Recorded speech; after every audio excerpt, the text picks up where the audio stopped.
اور چھٹے امام نے جو مفضل ابن عمر سے جو روایت بیان کی اس میں 13 عورتوں کا خصوصیت کے ساتھ ذکر کیا، 13 عورتوں کا، 9 عورتوں کے امام نے نام بھی بتائے، 9 عورتوں کے وہ نام میں ابھی تیزی سے گزر رہا ہوں، اس کے بعد ایک ایک نام پہ رک کے تھوڑی سی تفصیل بیان کروں گا، لیکن آج وقت بہت ہی کم رہ گیا۔ اس میں ایک ہے سیانہ ماشطہ، دوسری ہیں حبابہ والبیہ، ابھی دوبارہ یہ نام آئیں گے تو اس وقت لکھ لیجیے گا، اس وقت جب میں ڈسکرپشن بیان کروں گا۔ ایک ہے ام خالد جہنیہ، سمیہ، ام ایمن، یہ اٹھائی جائیں گے سب ظہور امام کے وقت، پھر میں ان کی خصوصیات بتاؤں گا، یہ خصوصیات انشاءاللہ آپ پیدا کریں گی تو آپ بھی اٹھائی جائیں گے۔ قنوہ رشید حجری کی بیٹی، زبیدہ خاتون، ام خالد احمسیہ، ام سعید حنفیہ، ام خالد جہنیہ، نصیبہ، اور یہ سب کے سب نام خصائص فاطمیہ نامی کتاب ہے، اس کے اندر بھی ذکر ہے۔ البتہ منتخب بصائر الدرجات جو کی کتاب ہے، اس کے اندر 2 عورتوں کے نام اور آئے ہیں، وطیرہ اور احبشیہ۔ نماز وطیرہ جو نافلہ بھی ایک نماز ہے، تو وطیرہ اور احبشیہ۔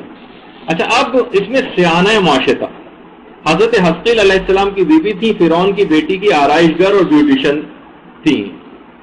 حضرت حسقیل جو تھے وہ حضرت موسیٰ کے تو موسیٰ پہ ایمان رکھتے تھے، اور فرعون کے چچازاد بھائی تھے، ان کی بیوی تھی۔ اچھا، رسول خدا جس وقت سفر معراج پہ جا رہے تھے اور مکی اور مسجد اقصیٰ کے درمیان سیر ہو رہی تھی، تو درمیان میں اچانک سے پیغمبر اسلام کو زبردست خوشبو آئی جو پیغمبر نے اس سے پہلے نہیں سونگی تھی۔ کہا جبریل یہ کیسے خوشبو؟ کہا یہ حضرت حسقیل علیہ السلام کی بیوی جو موسیٰ ابن عمران پر ایمان رکھتی تھی اور اپنے ایمان کو چھپائے ہوئے تھی، ان کی خوشبو، یہ آرائش گھر تھی۔ جبریل نے کہا یہ جب کنگی کر رہی تھی فرعون کی بیٹی کے سر میں، اس وقت ان کے ہاتھ سے کنگھی چھوٹ کے گر پڑی، تو اچانک ان کے منہ سے نکلا بسم اللہ۔ تو فرعون کی بیٹی چونک گئی، کہا کہ تو نے کیا میرے باپ کی تعریف کی؟ اس نے کہا نہیں، میں نے اس کی تعریف کی جس نے تیرے باپ کو بنایا اور تیرے باپ کو بھی وہی نابود کرے گا۔ اب تو وہ فوراً بھاگی فرعون کے پاس آئی، کہا کہ اس نے یہ تو موسیٰ کے خدا کے اوپر ایمان رکھتی ہے۔ فوراً فرعون نے بلایا، کہا کہ یا تو میری خدائی کا اعتراف کرو۔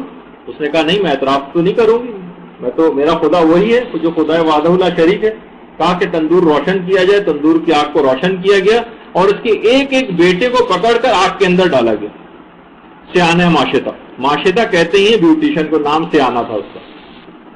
بچے جب آگ میں جاتے رہے، یہاں تک کہ جو سب سے چھوٹا اور شیرخوار بچہ تھا وہاں سے کتنا اٹیچ ہوتا، اس کو جب چھین کر پھینکنے لگے تو اس وقت سیانہ معاشطہ ذرا کمزور پڑ گئی، ہلکی پھلکی سی کمزوری اس میں آئی، اور وہ اس کے منہ سے نکلنے والا تھا کہ وہ مجبور ہو کر فرعون کی خدائی کا زبانی اظہار کرے، لیکن اذن خدا سے بچہ بول پڑا کہ اے مادر گرامی، آپ صبر کریں، یقیناً آپ حق پر ہیں۔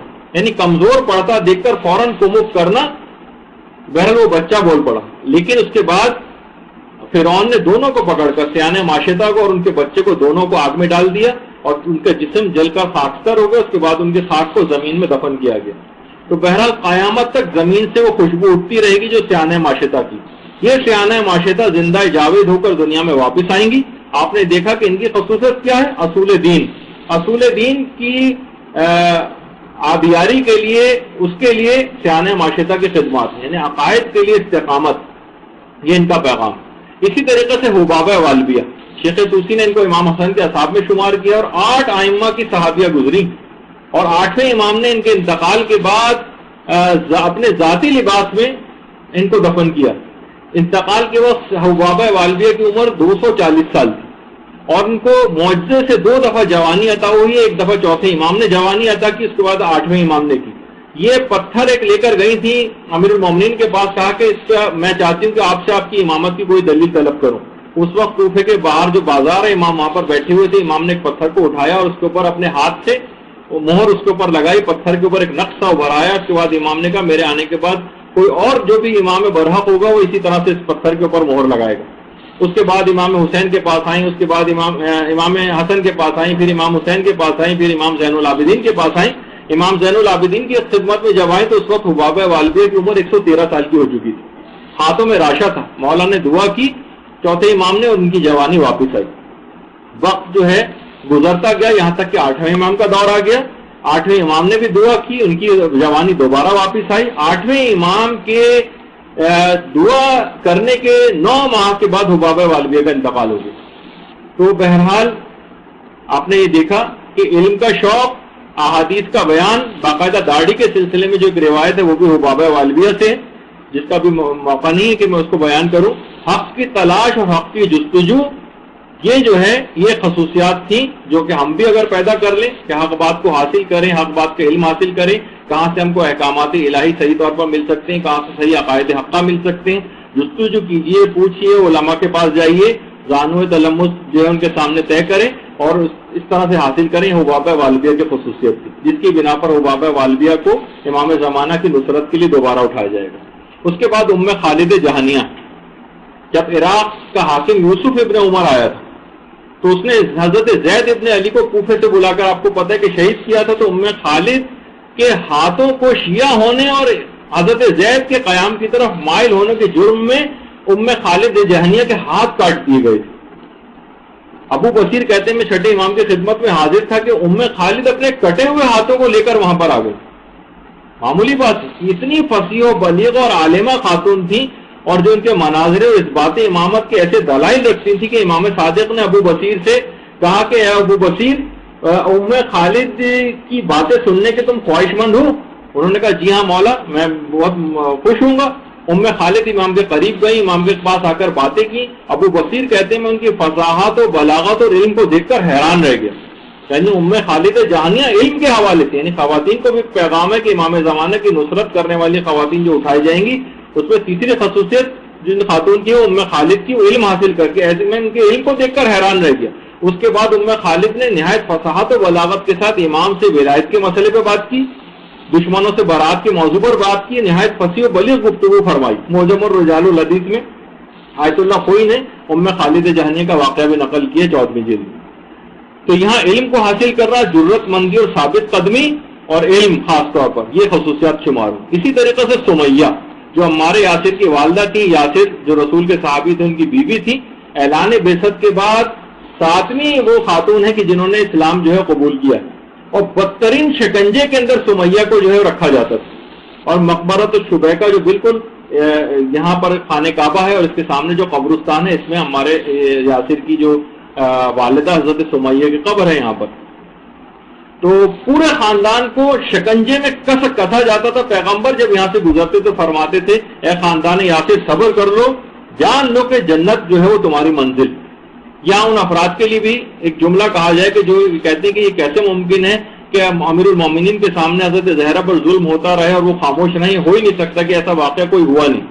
تو یہ بات اس سے یاد رکھ لیجیے کہ پیغمبر اسلام کے سامنے پورے خاندان کو شکنجہ دیا جاتا تھا, پیغمبر سامنے سے گزر جاتے تھے یہ جملہ کہہ کر خاندان یاسر صبر کرو کہ جو جنت جو ہے وہ تمہاری. تو اس کے بعد ابو جہل نے خونی نیزے کے ذریعے جسم کے نچلے حصے پر پوری قوت کے ساتھ مارا تھا, اور اس کے بعد پھر سمیہ جو ہے وہ شہید ہو گئی. تو آپ نے دیکھا کہ یہ پہلی شہیدہ خاتون ہے اسلام کی جو اصول دین اور اپنے عقائد کی آبیاری کے سلسلے میں جنہوں نے جان دی. اسی طریقے سے اس کے بعد ایمن ہے جن کا نام برکہ تھا, یہ بھی امام زمانہ کے ظہور کے بعد ان کی مدد کے لیے اٹھائی جائیں گے. پیغمبر اسلام کی کنیز جو اپنے والد سے میراث میں رسول خدا کو ملی تھی. رسول خدا اور پورے خاندان اہل بیت کی نہایت خدمت گزار اور ان کا ایسا کہنا ماننے والی کہ پیغمبر اسلام ایمن کو ماں کہہ کر پکارتے تھے اور کہتے تھے یہ میرے باقی اہل بیت میں سے. اور انہوں نے ایسی تربیت اپنے بیٹے کی تھی, جو ان کے بیٹے کا نام ایمن تھا کہ جو کہ مجاہد بھی تھا اور جنگ حنین میں شہید ہوا. تو ایک پیغام یہ بھی بنا کہ بہترین تربیت کر کے ایسے افراد کو مہیا کرنا, یہ ایمن کی شخصیت کے خاص پہلو کہ اپنی اطاعت سے آپ نے پورے خاندان اہل بیت کو خوش کیا. اس کے بعد اپنے بیٹے ایمن کی ایسی تربیت کی کہ جس نے اسلام کے لیے اپنی جان دی. تو ایسی تربیت آپ بھی اپنی اولادوں کی, گھر والوں کی, خاندان والوں کی کر کے آپ بھی اس مقام کو حاصل کر سکتی ہیں. جی اچھا, اسی طریقے سے اب بہت ساری چیزیں اس کے اندر اور بھی ہیں لیکن اتنا وقت نہیں ہے. اور اس کے علاوہ یہ کہ بہت سارے علماء ابھی اور بھی آپ کی خدمت میں آئیں گے, اگرچہ بات مکمل نہیں ہو سکی ہے. لیکن بہرحال اس کے بعد رشید حجری کی بیٹی قنوہ کہ باقاعدہ رشید حجری کے ہاتھ پاؤں قطع کر دیے گئے تھے اور اپنے باپ کو خود اٹھا کر لے کے گئی. اور اس کے بعد جب انہوں نے فضائل امیر المومنین بیان کرنے شروع کیے تو قینوا کہتی ہیں کہ اس کے بعد ابن زیاد کے لوگ آئے، انہوں نے میرے باپ کی زبان بھی کاٹ دی. تو آپ خود سوچئے کہ اتنے مظالم کو برداشت انہوں نے کیا اور اتنی جمع مرضی کے ساتھ یہ سارے جو ہے وہ مقابلے کیے. اور اسی طریقے سے زبیدہ خاتون یہ ہارون رشید کی بیوی تھی، لیکن آپ دیکھیں کہ جب محبان اہل بیت میں سے تھی، ہارون جب اس عقیدے سے آگاہ ہوا کہ یہ شیعان علی میں سے ہیں تو اس نے قسم کھائی تھی کہ میں زبیدہ کو جو طلاق دے دوں گا.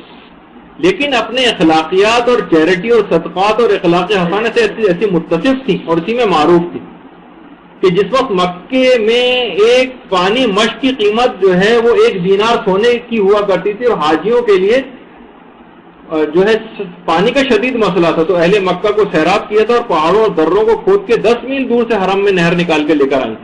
100 کنیزیں ایسی زبیدہ خاتون کے پاس تھیں جو کہ ساری کی ساری حافظہ قرآن تھیں، اور ہر ایک کا وظیفہ یہ تھا کہ ایک جز قرآن کو اس طرح سے پڑھیں کہ اطراف کے گھروں میں تمام رہائشی مکانات تک اس قرآن کی تلاوت کی آواز جائے. ان کی خصوصیت کیا تھی؟ یعنی ظالم بادشاہ کی بیوی تھی، لیکن دنیاوی چکا چوند اور زرق برق لباسوں اور زیورات سے متاثر نہیں ہوئی، بلکہ ان دنیاوی نعمتوں کو اسلام کی راہ میں خرچ کیا اس لحاظ. اچھا، اسی طریقے سے جو ان کی کاخ میں ان کی قبر بھی ہے زبیدہ خاتون کی. اس کے بعد ام خالد احمدیہ، یہ بھی امام کی نصرت کے لیے اٹھائی جائیں گی جس طرح سے زبیدہ خاتون کہ باقاعدہ ایسی بیمار تھی کہ طبیبوں نے شراب کے علاوہ کوئی حل نہیں بتایا تھا. امام کے پاس آئی تھی اور کہا کہ مولا آپ اجازت دیں تو میں شراب پیوں گی ورنہ نہیں. امام نے جب منع کر دیا تو اپنی تندرستی کی نعمت کو مسائل فقہ اور مسائل شریعہ معلوم کر کے اور اس پر سختی کے ساتھ عمل میں جان دے دی، لیکن شراب کو پیا نہیں.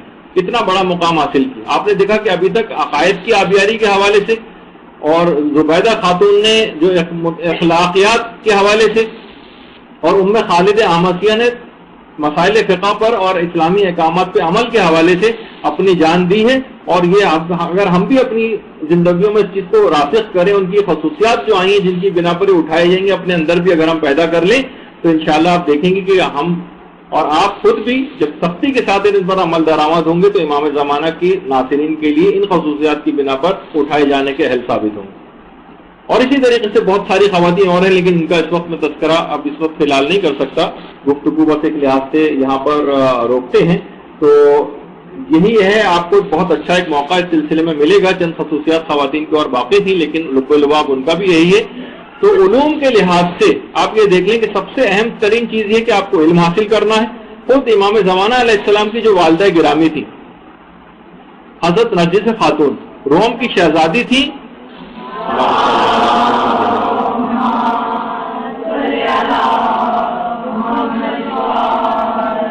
اور خواب میں حضرت مریم اور حضرت زہرا کے ہاتھوں اسلام قبول کیا تھا، سارے عالم کی ملکہ بن گئی تھی. لیکن جب سامرہ پہنچی تو امام حسن عسکری علیہ السلام کی پھوپھی حکیمہ خاتون نے ان کی تعلیم و تربیت کی. یعنی یہ کیسے ممکن ہے کہ امام زمانہ کی والدہ گرامی کو تو تعلیم و تربیت کی ضرورت ہو اور امام کی کنیزوں کو بغیر علم و عمل ہی کے بڑا مقام دے دیا جائے؟ یعنی یہ کیسے ممکن ہے کہ امتحان دیے بغیر فرسٹ آنے کی تمنا کی جائے؟ یعنی کچھ خدمت کیے بغیر ہی لشکر امام زمانہ میں حاضر ہونے کی تمنا کی جائے؟ علامہ ذیشان ادر جوادی بڑا اچھا جملہ کہتے تھے نا کہ لوگوں کی بڑی مغرب و ممالک کے لوگوں کے حوالے سے کہتے تھے جب ان کے پاس جاتے ہیں تو کہتے ہیں کہ ہائے، اور پھر جب ان کو احکامات ہم بیان کرتے ہیں تو وہ کہتے ہیں وائے. ہر چیز میں شراب حرام ہے وائے، نماز پڑھنی ہے وائے، ہر چیز میں وائے. اور اس کے بعد جب سب چیز ختم ہو جاتی ہے آخر میں کہتے ہیں بائے. یعنی ہائے وائے اور بائے. تو بس یہی ہے کہ یہاں پر آئے، کانوں میں کچھ بات پڑی، اٹھ کر چلے گئے، گھر ویسے چلے گئے، نہ عمل کرنا ہے، نہ باتوں کو آگے پھیلانا ہے، نہ معاشرے کے اندر کام کرنا ہے. یہی تقریباً چیز ہماری بھی بن کے رہ گئی. آخر میں فقط پروردگار عالم سے دعا ہے کہ ہمیں اس قابل بنا دے کہ ہم کچھ کر کے لشکر امام میں شامل ہونے کی تمنا کر سکیں، صرف باتیں ملانے والے نہ بنے، کیونکہ کامیابی تو کام سے ہوگی نہ کہ حسن کلام سے ہوگی. وصلی اللہ علی محمد وآلہ الطیبین الطاہرین. آخر میں دعا امام زمانہ ہم لوگ پڑھتے ہیں اور اس کے بعد پھر اسی پر ہی آج کا درس اختتام پذیر ہو جائے گا. ایک سیکنڈ ذرا اس کے ساتھ پڑھ لیں تو زیادہ مناسب ہوگا.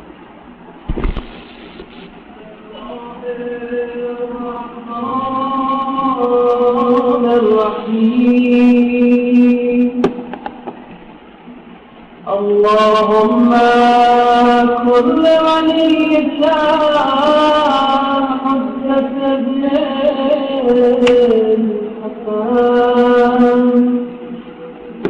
صلواتك عليه وعلى آبائه في هذه الساعة وفي كل ساعة